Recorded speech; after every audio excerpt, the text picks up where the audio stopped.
So I had a dream last night about snakes, and I had recorded a video, so I'm most likely probably just post that. But I like to recap one snake. I at first I was a little I was scared at first when I first saw it, and then when I saw a family member, he helped me to remove it. Like he kind of eased me to make me feel like it's like he reassured me like it's okay. And so we removed it. Well, he mainly really removed it. And then I had another family member come by, and when she had left, another snake had appeared.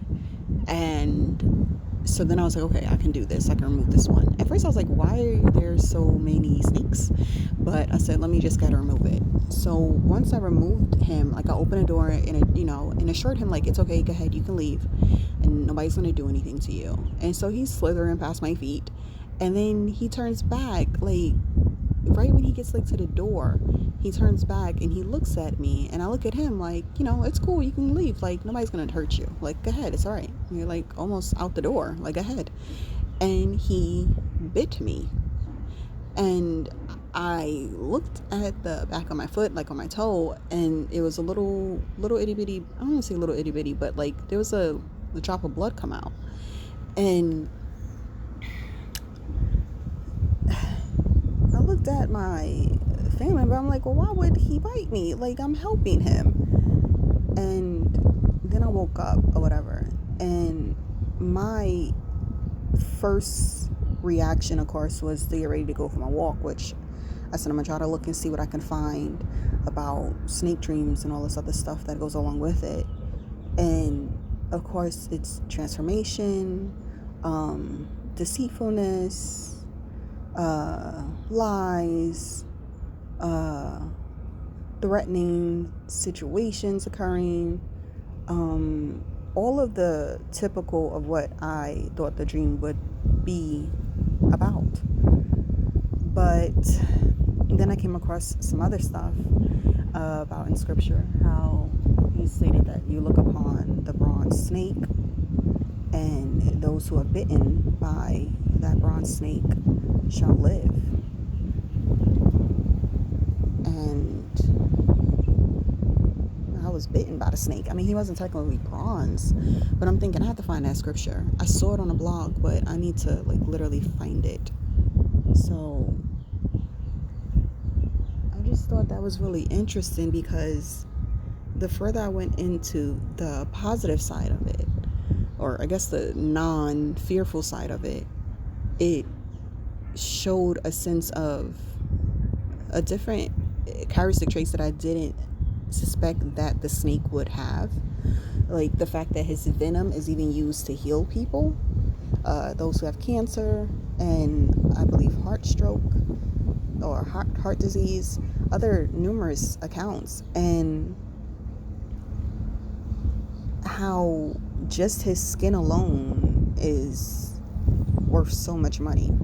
Snakeskin boots and belts and hats and all these other things. And what he does for the ecosystem, how he's able to not allow the mice, the rats, to just run through and do what they want. And I get it, like God has a sense of an assembly line of how he sets everything up, and that's amazing and crafty, and he's just a genius, and I love him. But in the same sense, I'm just like, why would it bite me? But when I got to that scripture, well, the blog and her insert or interception about it, it kind of made me understand that I have been in a place, and I don't know if others have been in the same exact position of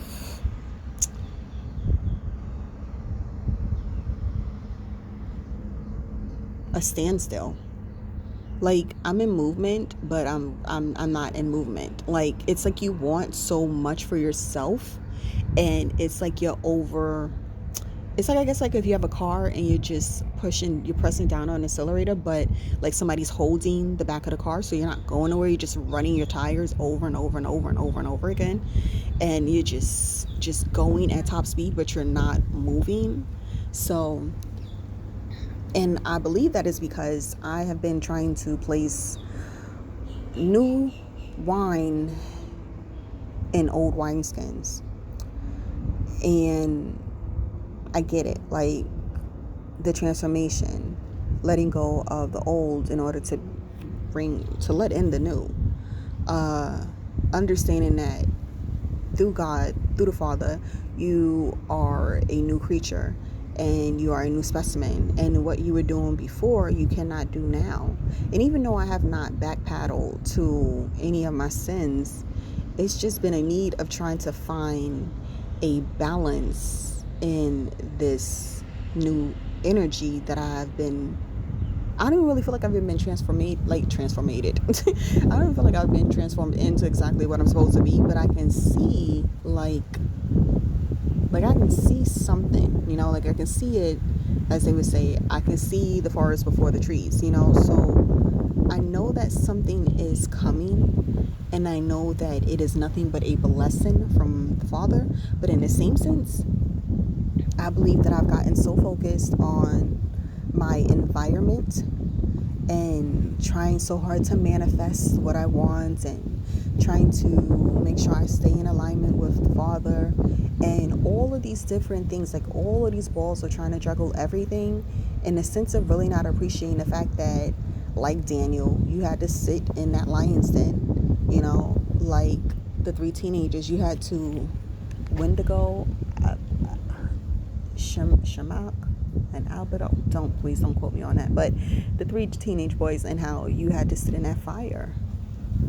And it's like, I was listening to a sermon on Sunday, and it's like you want so much for yourself. Like you have these goals and these dreams and these ideas since you were a child, and then you want them to work out so badly. So you go so hard for everything.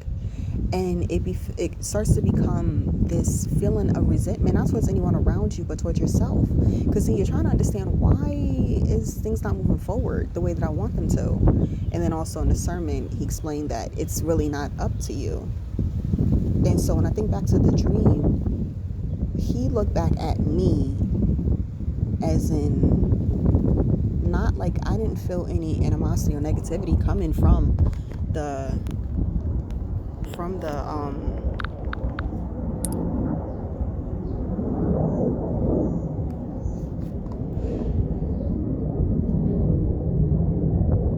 I didn't feel any animosity coming from the snake, but almost like, I'm gonna give you something because you looked out for me. I don't know, like, let me not say I don't know. I'm gonna just go for what I felt. In the dream, I thought it was amazing to see my other family member there, because he doesn't even live in the same state as me. And I just thought, that's interesting to see you here. But he's always had like this really cool energy about him anyway. So I was just like, that's really surprising that he would show up in a time of need when I was very startled by what I had saw. And then the other family member, I don't know about her, but I was kind of surprised that once she left, which was kind of hard to even get her attention, because I believe she was on her way leaving anyways in the dream. And then I was like calling her back because I didn't know she was there. And then her leaving, and then the snake appearing again. I thought, with a different snake appearing again, I thought that was kind of odd. But the way that, let me stay on focus. Let me just stay on point here.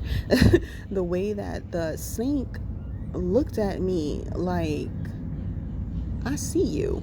Like, it was just odd. It's almost like when a baby stares at you for too long. It's nothing for you to stare at the baby like, oh, a baby. And then the baby staring at you like, no, I see you. And you're like, what is going on here? Like, or a dog comes over and he's just looking at you and he's like, I recognized you across the park. Like, and you're like, you see me, I see you. Like, so it's just, it's unique in that way, how we all come from the same Father and we are all his creations, and how even in a dream we recognize each other's spirit and each other's soul.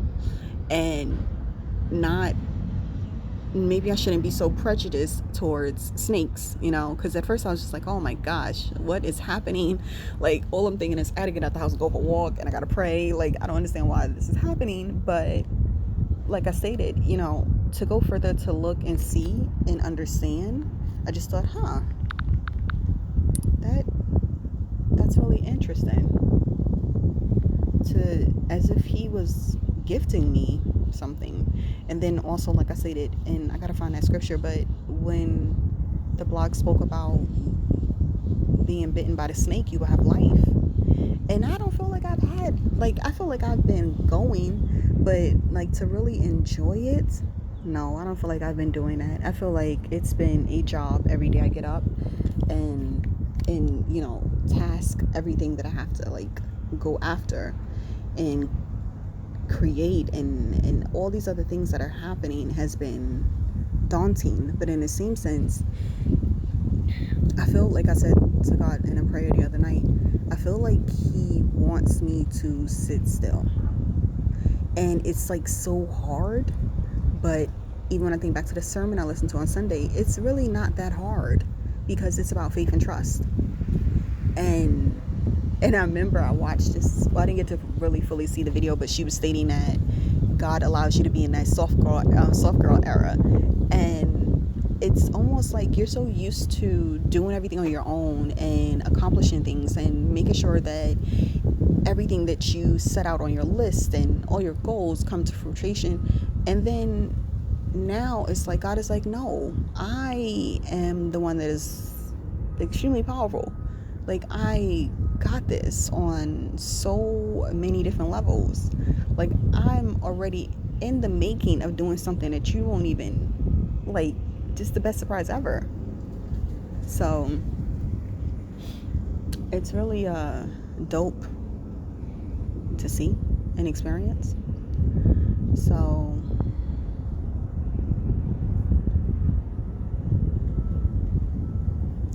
I don't know.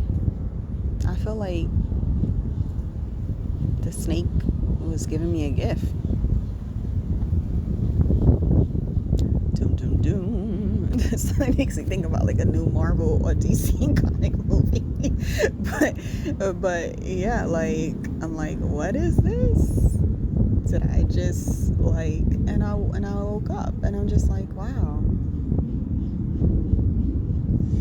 I don't know. I don't feel like any different or anything like that. But like maybe there's a bonus to something that we normally fear, and maybe that's the issue on its own. Like, we really should stop with the fear mongering, even with ourselves. We're so quick to think that, oh no, this is coming to happen to me, but maybe sometimes things are happening in your life in order to cultivate you.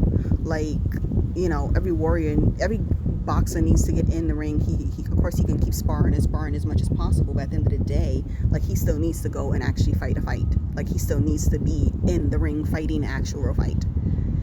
Like, he needs to know what it feels like to be thrown into a war, in order to continue to get title after title. Even makes me think back to when I was looking into crowns, and I watched like this 4-part series about biblical crowns and what is given to you by God and by the Father, and everything that you go through, like, that's another crown.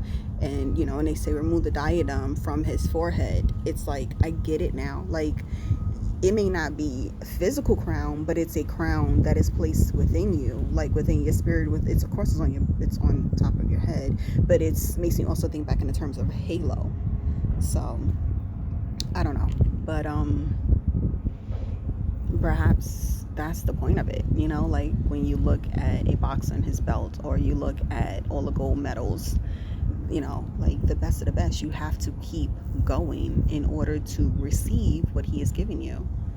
And it's like each trials and tribulation is worth it, because you receive your diadem, or your crown.